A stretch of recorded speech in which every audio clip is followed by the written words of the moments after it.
Block 7 फार्माकोस्कोपी। तो इसमें next practical है paediatric dose calculation. Paediatric dose calculation करने के लिए दो फार्मूला है। तो एक यंग रूल है और एक क्लॉक्स रूल है। यंग रूल क्या कहता है? Adult dose multiply age divided by age plus 12। जबकि क्लॉक रूल का क्या फार्मूला है? Adult dose multiply weight divided by 70।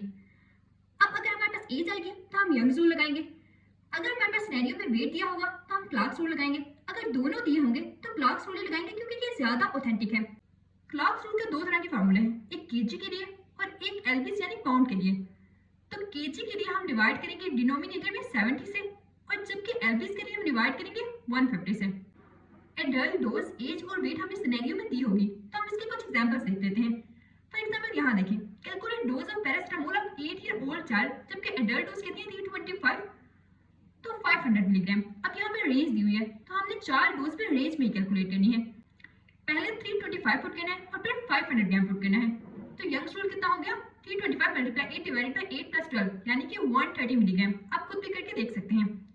उसके अलावा 500 मिलीग्राम के लिए कैलकुलेट करेंगे तो ये आ जाएगा 200 मिलीग्राम। अब हमारे पास एक रेंज आ गई 130 से 200 मिलीग्राम।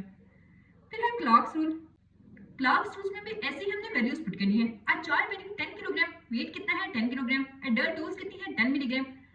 तो क्लॉक रूल क्या हो गया? Adult dose multiply weight divided by 70। क्योंकि यहाँ पे हमें केजी में दिया हुआ था तो इसलिए हमने 70 से डिवाइड किया। अगर एलबीएस में दिया होता तो हम 150 से डिवाइड करते।